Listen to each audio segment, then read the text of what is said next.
You know, see a dead man them, dopey man them, me nah nothing with them, the fire fi burn them. The don't can them, I be a dead man them. Them don't not like me and me don't not like them. Tell them say me nah keep no funny man friend. Tell them say me nah keep no say a mother's friend. Now I go stoop low me track the raggy road them. The fire, yeah. Now I'm speaking to those of you who are actually sane and rational. If you scroll through the comments on my Joshua Ngannou post-fight video, you may have noticed this bizarre situation where there's a load of people accusing me in the comment section of this video of being a Tyson Fury fanboy. But there's also loads of other people accusing me of being an Anthony Joshua fanboy. You couldn't make it up. Now, the reality, of course, is that the people throwing these accusations at me are actually the ones who are really the fanboys, not me. They are projecting their own psychology and their own biases onto me. You see, fanboys just cannot grasp the concept of objectivity. They can't wrap their heads around it. And I think it's because they're incapable of it themselves. And because they are incapable of it, they assume that everybody else is too. So when they hear somebody say anything good about a fighter that they hate, they assume that you must be a fanboy of that fighter because there's no other reason that you'd say anything good about them. There's no other reason that you give them any credit. And the same for if they hear you say something critical about a fighter who they like, they straight away assume that you must be a hater of that fighter and a fan of their rival. This is what they do. They have this very primitive, very simple psychology. Okay, and again, they project it onto other people. So I'm not gonna go in on these fanboys the way I would want to here on YouTube because my channel would probably get nuked. So this will be the vanilla PC safe version of my fanboy roast, and the uncut, uncensored, full length version will be on my Patreon page. I'll leave a link in the description below if you wanna come join me on Patreon. The boxing tier, if you're just interested in my boxing content on Patreon, the full version of my fanboy roast is on there. So anyway, in this abridged version, I'm just gonna give a couple of examples of how nutty these individuals are. So there was one Fury fanboy in there trying to say that there's no evidence that Tyson Fury looked nervous or shaken after AJ knocked out Ngannou. But many of us saw it. We know what somebody who looks anxious looks like, what their facial expressions are like. And this guy was trying to deny that Tyson Fury had any such look on his face. Oh really? Just look at this gif here. This is Fury reacting after the AJ knockout of Ngannou. Look at his face. Look at his face. Oh yeah, he looks perfectly comfortable, doesn't he? Yeah, he just looks so comfortable, bruv. He looks perfectly comfortable. Look at this guy's eyes shifting around all over the place. Look how nervous he looks. See, when the camera's on Fury, oh yeah, he's clapping and he's acting like he's so happy for AJ. When he doesn't think the camera's on him, this is how he is, look. See, this is Fury when he's not acting. This is when the mask slips and you see how he really feels.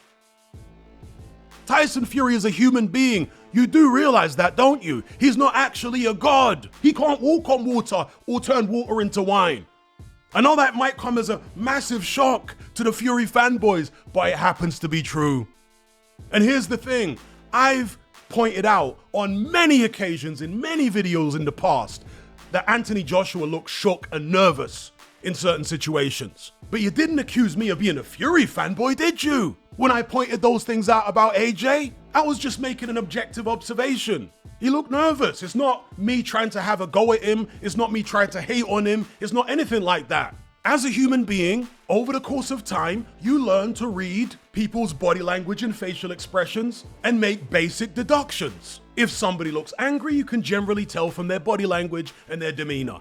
If somebody looks scared or nervous, you can generally tell from their body language, their facial expression, their demeanor. And so I just make these basic observations and say, oh, AJ looked nervous in this situation, he looked scared in this situation, and the same goes for Tyson Fury. You can't sit there with a straight face and any sanity in your brain at all and try to tell me that this guy looks comfortable and doesn't look like he's nervous. Are you having a laugh? Look at his face. You guys are on something else, honestly. Unbelievable. You just can't wrap your head around the concept of objectivity, can you? The motto on my channel for years has been, no fighter is below praise and no fighter is above criticism. Do you understand what that means? It means that regardless of how I feel about a fighter, in terms of his personality, in terms of how good I think he is, or whatever he stands for, regardless of all that, if he does something that I deem praiseworthy, I'm gonna give him credit, I'm gonna give him praise for it. That's called being fair, that's called being objective. And the same goes for a fighter that I might like. If they do something that I don't rate, that I dislike, that's not very good, that rubs me up the wrong way, then I'm gonna criticize them for it. I'm gonna call them out on it. Simple. This is not a fanboy channel. Do not project your fanboy psychology onto me. I'm not one of you. Me and you are not the same. We're not cut from the same cloth. I'm a real boxing fan. I don't pedestalize other human beings.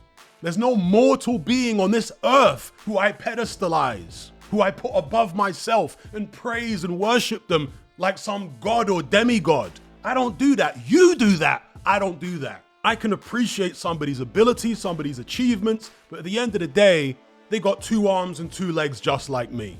This is what you have to grasp when you come to my channel. I'm not like you, okay? Psychologically, I'm far more advanced. Your psychology is very primitive, like an amoeba, a single cell organism. So anyway, there was a few other guys in the comments saying just all sorts of ridiculous stuff. There was one AJ fanboy who accused me of being disingenuous. He tried to claim that I said in my post-fight video that I predicted exactly how the AJ and Ngannou fight would play out. And he said, no, you said it would go to points, Hatman. You're being disingenuous. Basically, this is what he was saying. You said it would go to points. What a ridiculous thing to think that this guy could go to points with AJ. But of course, the person who's really being disingenuous is this muppet. Because what I actually said was I wasn't sure whether AJ would knock him out or it would go the distance. It depends on how aggressive AJ wants to be and how good Ngannou's chin is. And what I said was, if AJ's aggressive enough, even if Ngannou's got a good chin, I can't see Ngannou lasting the distance. I always said from the very beginning that AJ would win comfortably without any trouble. That is what I said. Fact. In fact, let me play it and shut this clown up for good. Listen to what I said before the fight. Yes, Francis Ngannou's a big, strong man. He can definitely punch. And it appeared from the Tyson Fury fight that he can take a shot as well. Although I would say Anthony Joshua hits a fair bit harder than Tyson Fury. And I think that will manifest in this fight. Ultimately, I don't think Ngannou is going to have the skills or the experience necessary in professional boxing to be able to deal with what AJ brings to him. So I'm expecting either a comfortable points win for Anthony Joshua over 10 rounds, or maybe a very late stoppage, let's say between 7 and 9. I think Joshua is going to hit him a lot harder than Tyson Fury did. Tyson Fury did occasionally throw that right hand, caught Francis Ngannou in the chin, and nothing happened. When Anthony Joshua hits Francis Ngannou, something's gonna happen. When Anthony Joshua hits Francis Ngannou, something's gonna happen.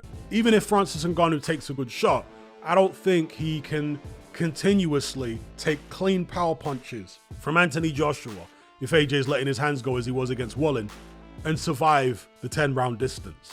I don't think he can continuously take clean power punches from Anthony Joshua and survive the 10-round distance. I think after this fight, people are going to look back and say, wow, what on earth was going on when Francis Ngannou fought Tyson Fury? If AJ was able to handle him this easy, how is it that Fury struggled so bad? Was Fury overrated all along? I think Ngannou will discover pretty quickly that AJ hits harder than Tyson Fury. Ngannou will have a rude awakening when he realizes how out of his depth he is in this fight. If he thinks he's going to stay on the outside and mess around with his jab and switch southpaw, I reckon he's going to get punished because his guard looks wide open to me. Now, Francis Ngannou might be a guy that has an iron jaw. We don't know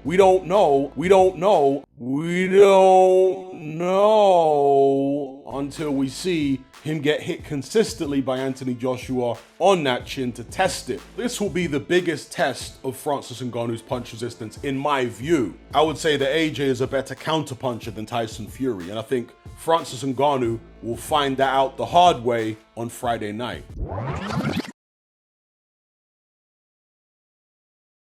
So Anthony Joshua demolishes Francis Ngannou in 2 rounds. I always thought and said consistently in all the videos I made about this fight that Anthony Joshua would beat Ngannou without any real trouble. That's what I expected. However, I didn't necessarily think he would knock him out early. I